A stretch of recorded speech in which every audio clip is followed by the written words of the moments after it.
Good Friday நாள் இந்த conclusion message நமக்கு மிகவும் தேவையாக இருக்கிறது. 7 வார்த்தைகளை படித்தோம், 7 வசனங்களை, நிறைய அனுபவங்களை இன்னைக்கு கர்த்தர் தியானிக்கும்படி நமக்கு கிருபை கொடுத்தார். அதற்காக நான் கர்த்தர் நன்றி செலுத்துகிறேன். அருமையாய் 7 வசனங்களை பேசினவங்களும் அருமையா பேசினீங்க. நல்ல வசனங்கள் ஆதாரங்களோடு அருமையா செயல்பட்டீங்க. கர்த்தர் உங்களை இன்னும் அதிகமா எடுத்து பயன்படுத்துவாராக. இல்லையா? எதுக்கு why should God Lord Jesus dies? ஏன் தேவனுடைய மரணம்? ஏன் எதுக்காக அவர் மரிக்கணும்? எதுக்காக மரிக்கணும்? எதுக்காக ரத்தம் சிந்தி சரீரத்தை அடிக்கப்பட்டு ஏன் அப்படி மரிக்கணும்? இல்ல, பிதா நினைச்சிருந்தா ஒரே நிமிஷத்துல பாவியா நம்மளெல்லாம் ரசிக்க முடியுமே. பிதா நினைச்சா நம்மளெல்லாம் நீதிமான்களாக்க முடியுமே. பிதா நினைச்சா நம்மளெல்லாம் பரலோகத்துக்கு கொண்டு சேர்க்க முடியுமே. ஏன்னா ஆதியில வார்த்தை மூலமாக சிருஷ்டித்த தேவன். நம்ம பிதாவை யாரும் பார்க்கல. வார்த்தையினால், அந்த வல்லமையினால சிருஷ்டித்த தேவன் ஒரு வார்த்தை சொல்லும் கர்த்தாவே என்று சொல்கிறபடி ஒரே ஒரு வார்த்தை சொன்னா போதுமே, இதெல்லாம் நடந்துருமே இல்லையா? அப்படி சொல்லி நம்ம நினைக்கலாம் நிறைய நேரம். ஆனா இதுக்கு ஒரு காரணம், 2 காரணம் என்னங்கிறது சொல்றேன், தெளிவா புரிஞ்சுக்கணும். ஒண்ணு என்ன அப்படின்னா, பிதாவால் நியமிக்கப்பட்ட நியமானங்கள், அதாவது தமிழ்ல சொல்லுவோம் கற்பனைகள், கட்டளைகள், இங்கிலீஷ் ஒன்று கவினன்ஸ், உடன்படிக்கை. அதான் மெயின். என்ன சொல்ற, பிதாவினால் மனித குலத்திற்கு ஏற்படுத்தப்பட்ட உடன்படிக்கை. 2 உடன்படிக்கை இருக்கு. ஒண்ணு முற்காலத்தின் உடன்படிக்கை, பழைய ஏற்பாட்டின் காலத்தில் ஒரு உடன்படிக்கை, புதிய ஏற்பாட்டின் காலத்தில் ஒரு உடன்படிக்கை. 2 உடன்படிக்கையை நிறைவேற்றணும். பிரேக் பண்ண முடியாது. உடன்படிக்கை நினைச்ச முடியாது, பிரேக் பண்ண முடியாது. மனுஷன் செய்யற உடன்படிக்கையை தட்டிடுவாங்க, பிரேக் பண்ணிடலாம். ஆனா பிதாவாகிய தேவன், the supreme power, supreme court என்ன செய்யுது, ஒரு உத்தரவு கொடுக்குது. யாருக்கு கொடுக்கறாங்க? ஜனாதிபதிக்கே உத்தரவு கொடுக்கறாங்க. Supreme court, supreme power. இந்த சுப்ரீம் பவரால உண்டாக்கப்பட்ட ஒரு கட்டளைய, ஒரு உடன்படிக்கையை மீறவே முடியாது. அதை என்ன செய்யணும்? செயல்படுத்தி தான் செய்தாகணும் இல்லையா? அப்ப அதைத்தான் ஆண்டவராகிய இயேசு கிறிஸ்து பிதாவின் தேவனுடைய சித்தத்தை நிறைவேற்றி முடித்தார் என்று சொல்லி நம்ம பார்க்கணும். இந்த கன்க்ளூஷன் மெசேஜ்ல நீங்க எடுத்துக்கொள்ளுங்க. ஒரு 5-6 வசனம் மாத்திர வாசி நான் முடிக்கிறேன். எடுத்துக்கொள்ளுங்க. எபிரேயர், எபிரேயர் எடுத்துக்கொள்ள 9ஆம் அதிகாரத்தை எடுத்துக்கொள்ளுங்க.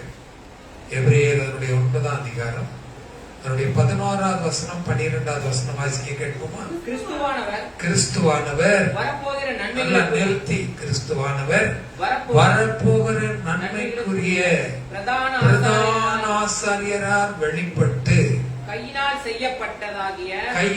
செய்யப்பட்டதாகிய இந்த சிருஷ்டி சம்பந்தமான கூடாரத்தின் வழியாக அல்ல, பெரிதும் உத்தமமான கூடாரத்தின் வழியாகவும், வெள்ளாட்டுக்கடா, இளங்காளை இவைகளுடைய ரத்தத்தினாலும் அல்ல, தம்முடைய சொந்த ரத்தத்தினாலும் ஒரே தரம் மகா பரிசுத்த ஸ்தலத்திலே பிரவேசித்து மீட்பை அல்லேலூயா சொல்லாம, எல்லாம் சேர்ந்து ஆமென் சொல்லாமா? ரொம்ப தெளிவா என்ன சொல்றாங்கன்னா, பெரிதும் கிறிஸ்துவான் வரப்போகிற நன்மை இல்ல, நம்ம அவர் வர்றான்னு நமக்கு தெரியும். அந்த வரும்போது நம்ம அந்த நன்மையை பெற்றுக்கொள்ள வேண்டும் என்பது கிறிஸ்துவனுடைய நியமனம். இதெல்லாம் அறிந்தும் அவர் என்ன செய்யறாருன்னா, இந்த சிருஷ்டி சம்பந்தமான கூடாரத்தின் வழியாக அல்ல அப்படின்னா, முதல் கவர்மெண்ட் என்ன சொல்றது அப்படின்னா, உலகத்திலே ஒரு கூடாரம் இருந்தது. அந்த கூடாரத்துல 3 பகுதி உண்டு. பிரகாரம், உட்பிரகாரம், மகா பரிசுத்த ஸ்தலம். இந்த பிரகாரத்துல நிக்கலாம், உட்பிரகாரத்துல வரலாம். மகா பரிசுத்த ஸ்தலத்துக்குள்ள யாரும் போக முடியாது. யார் போவா? பிரதான ஆசாரியன் வருஷத்துக்கு ஒரு முறை அந்நிய ரத்தம், சொந்த ரத்தம் சொல்லல, அந்நிய ரத்தமாகிய ஆடோ மாடோ ஏதோ நடிச்சு அந்த ரத்தத்தை எடுத்துக்கொண்டு தன்னுடைய பாவங்களுக்காகவும் ஜனத்தின் பாவங்களுக்காகவும் மகா பரிசுத்த ஸ்தலத்தில் பிரவேசித்து பிதாவோடு வேண்டுதல் செய்கிற அந்த காரியம். அப்படின்னா அந்த ரத்தம் வேணும். ரத்தம் இல்லாம என்ன செய்யல. அந்த காலத்துல மீட்புள்ள பின்னால் உள்ள வசனங்களை நீங்க வாசித்து பார்க்கலாமா? அவருடைய 13வது வசனம் வாசிங்க. அது எப்படி காளை வெள்ளாட்டுக்கடா இவைகளின் ரத்தம் தீட்டுப்படாதவர்கள் மேல் தெளிக்கப்பட்ட கடாரியின் சாம்பலும் சரீர சுத்திகரிப்பு உண்டாகும்படி பரிசுத்தமாக்குமானால். 18வது வசனம். அந்தபடி முதலாவது உடன்படிக்கையும் ரத்தம் இல்லாமல் பிரதிஷ்டை பண்ணப்படவில்லை. எப்படி நியாய பிரமாணத்தின்படி சகல ஜனங்களுக்குள்ளும் எல்லா கட்டளைகளையும் சொன்ன பின்பு இளங்காலை வெள்ளாட்டுக்கடா இவைகளின் ரத்தத்தை தண்ணீரோடும் சிவப்பான ஆட்டுமயிரோடும் ஈசோப்போடும் கூட எடுத்து புஸ்தகத்தின் மேலும் ஜனங்கள் எல்லார் மேலும் தெளித்து தேவன் உங்களுக்கு கட்டளையிட்ட உடன்படிக்கையின் ரத்தம் இது.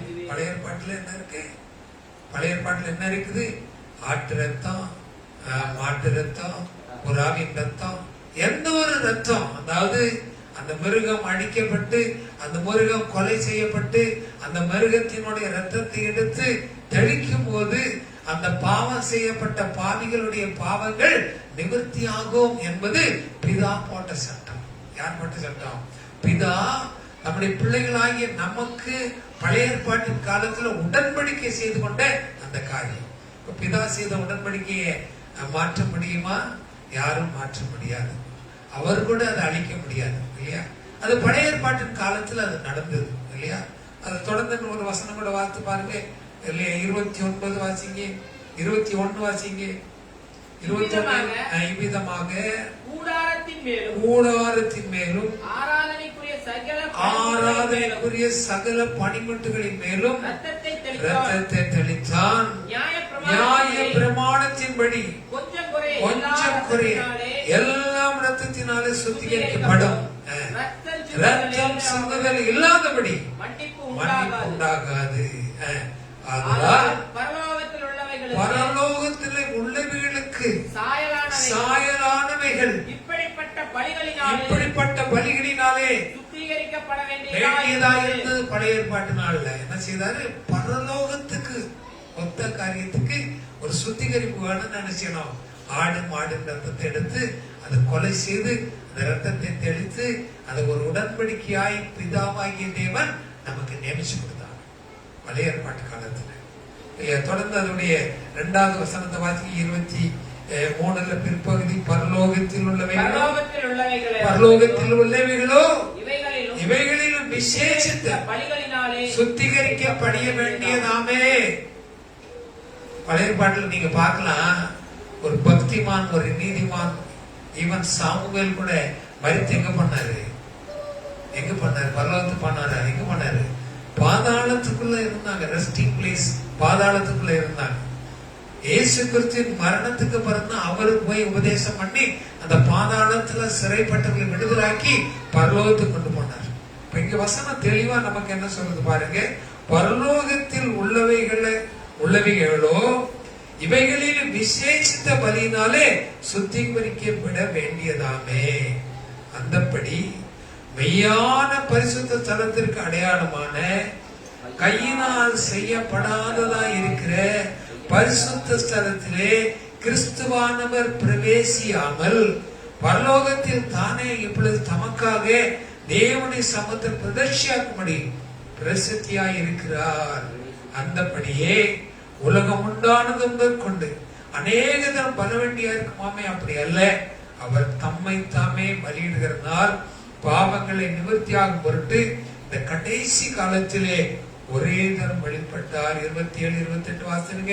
அன்றியும் ஒரே தரம் மரிப்பதும் பின்பு நியாய தீர்ப்படைவது மனுஷனுக்கு நியமிக்கப்பட்டபடியே கிறிஸ்துவும் அநேகருடைய பாவங்களை சுமந்து தீர்க்கும்படி ஒரே தரம் பலியிடப்பட்டு தமக்காக காத்துக் கொண்டிருக்கிறவர்களுக்கு ரட்சிப்பை அருளும்படி 2ஆம் தரம் பாவம் இல்லாமல் தரிசனமாவார். அப்ப இந்த 2வது உடன்படிக்கை என்ன சொல்லுது? நீ மிருகத்தை அடிச்சு வேண்டாம். ஒரு மனுஷனுடைய ரத்தம் மனுஷனுடைய பாவங்களை நிவர்த்தியாக்க முடியும் அப்படின்னு சொல்லி பிதா ரெண்டாவது கவர்னன்ட் என்ன செய்றாரு? ஒரு உடன்படிக்கை கொடுக்கிற. என்ன உடன்படிக்கை? ரத்தத்தினால் ஆகிய புதிய உடன்படிக்கை. யாருடைய ரத்தம்? பழுதற்ற பலியாகிய ஆண்டவராய் இயேசு கிறிஸ்துவுடைய ரத்தம். இல்ல யாத்திரையாமல பாத்தீங்கன்னா சொல்லுவாங்க, பழுதற்ற ஒரு ஆட்டை ஒரு வருஷம் இல்ல வயதுடைய ஒரு ஆட்டை எடுத்து அதை பரிசெடுத்து ரத்தத்தை எடுத்து அதனுடைய மாமிசத்தை புசிக்கணும் பஸ்கான்னு சொல்றாங்க இல்லையா? அதனால இப்ப ஆண்டவர் என்ன செய்யறாரு? ஆண்டவருடைய மரணம் எதுக்கு அப்படின்னா, பிதா உண்டாக்கின இரண்டாவது உடன்படிக்கை. இந்த உடன்படிக்கை என்ன சொல்லுது? ஆண்டவராய் இயேசு கிறிஸ்துவின் ரத்தமும் சரீரமும் நமக்காக அடிக்கப்படுவதனால, நமக்காக அந்த ரத்தம் சிந்தப்படுவதனால நமக்கு நித்திய ஜீவனை அவர் கொடுக்கிறார். அல்லேலூயா. 2 வசனம் மாத்திர வார்த்தை நம்ம முடிப்போம். எபிரேயர் 12ஆம் அதிகாரம் 23 24 to 31 வரைக்கும் சீக்கிரம் வாசிருங்க. புது உடன்படிக்கையின் மத்தியஸ்தராகிய இயேசு கிறிஸ்துவின் இடத்திற்கும் ஆபேலுடைய ரத்தம் பேசினதாய் பார்க்கிலும் நன்மையானவைகளை பேசுகிற ரத்தமாகிய தெளிக்கப்படும் ரத்தத்தினிடத்திற்கும் வந்து சேர்ந்தீர்கள். பேசுகிறவருக்கு நீங்கள் செவி கொடுக்க மாட்டோம் என்று விலகாதபடி எச்சரிக்கையாயிருங்கள். ஏனெனில் பூமியிலே பேசினவருக்கு செவி கொடுக்க மாட்டோம் என்று விலகினவர்கள் தப்பி போகாமல் இருக்க, பரலோகத்திலிருந்து பேசுகிறவரை நாம் விட்டு விலகாமல் எப்படி தப்பி போவோம்? அவருடைய சத்தம் அப்பொழுது பூமியை அசைய பண்ணிற்று. இன்னும் ஒரு தரம் நாம் பூமியை மாத்திரமல்ல, இன்னும் ஒரு இரண்டாவது மூன்றாவது வசனத்தை திருப்பி வாசிங்க. 2வது 3வது வசனம் எபிரேயர் 12 2 3 வசனங்கள். அவர் தமக்கு முன் வைத்திருந்த சந்தோஷத்தின் பொருட்டு அவமானத்தை எண்ணாமல் சிலுவையை சகித்து தேவனுடைய சிங்காசனத்தின் வலது பாகத்தில் வீற்றிருக்கிறார். ஆகையால் நீங்கள் இளைப்புள்ளவர்களாய் உங்கள் ஆத்துமாக்களில் சோர்ந்து போகாதபடி நமக்கு விரோதமாய் பாவிகளால் செய்யப்பட்ட இவ்விதமான விபரீதங்களை சகித்த அவரையே நினைத்துக் கொள்ளுங்கள். சரியா? என்னுடைய பாடு மரணம் இருக்கு. முதலாவது உள்ள கவினண்ட பிரேக் பண்ணி இயேசு தம்முடைய சொந்த குமாரனையே அனுப்பி இல்ல அந்த பலியை நிறைவேற்றினபடினால இன்னைக்கு நம்ம பாவமான சுத்திகரிக்கப்பட்டோம் இல்லையா? அதான் நம்மளை பார்த்து பாவின்னு சொல்றதுக்கு நம்ம வைக்க கூடாது. பரிசுத்தமாய் ஜீவிக்கணும். ஏன்னா பரிந்து பேசுகிற ரத்தம் என்ன செய்யுது? நம்ம வேண்டிக் கொள்வது இன்னதென்று அறியாதபடியினால வாக்கு கடங்காத பெருமூச்சுகளோடு என்ன செய்யறாராம்? பிதாவின் வலது பாசத்துல நமக்காக வேண்டல் செய்யனா இந்த ரத்தம் துடிக்குது. ஆபேலின் ரத்தம் பேசுறவைகளை காட்டிலும் நன்மையான காரியங்களை பேசுகிற ரத்தம் நம்ம பாவம் செய்வது துடிக்குது. நம்ம அவருக்கு பிரியமில்லாத வழிகளை செய்வது துடிக்குது. துடிச்சு அந்த துடியில் நினைச்சாரு பிதாவை நோக்கி பரிந்து பேசுகிற தேவனாயிருக்கிறார். அல்லேலூயா. ஒரு சத்தியத்தை நம்ம அறிஞ்சிட்டோம்னா இந்த ரத்தத்துக்கு எவ்வளவு மதிப்பு கொடுப்போம். இந்த ரத்தம் நம்ம ஜீவனை போல பார்ப்போமே. ஒவ்வொரு மாசமும் அப்படி சரீரத்தை கையில ஏந்துறோம். அவர் ரத்தத்தை பானம் பண்ணுகிறோம். அடையாளப்படுத்தின யாரும் அடையாளப்படுத்தல, இயேசு கிறிஸ்து தாமே அடையாளப்படுத்தினார் இல்லையா? அந்த அடையாளப்படுத்தும் போது நம்முடைய கைகளை ஏந்துவது ஆண்டவராய் ஏற்றுக்கூடிய சரீரம், நம் பானம் பண்ணவருடைய ரத்தம், இது நமக்கு உண்மையான காரியமா நினைவு கூறுவோமானா நம்ம பாவிகளாகவே இருக்க மாட்டோம். அல்லேலூயா. என்னைக்கு ஞானஸ்நானம் நீ எடுத்தியோ அன்னைக்கு உன்னுடைய பெயர் ஜீவ புஸ்தகத்தில் எழுதிச்சு. என்னைக்கு நீ ஆண்டவரோடு கூட ஜீவிக்கிறியோ ஆட்டுக்குட்டியானவருடைய ஜீவ புஸ்தகத்துல உன் பெயர் இருக்கும். அல்லேலூயா. 2 புஸ்தகம் திறக்கும் போது அந்த இடத்துல நம்ம பேர் இருந்தா நம்ம எவ்வளவு பாக்கியசாலி. கையை உயர்த்தி எல்லாரும் அல்லேலூயா சொல்லாமா? அல்லேலூயா. எல்லாம் அப்படி எழுப்பி நில்லுங்க, ஜெபம் பண்ணி படிப்போம்.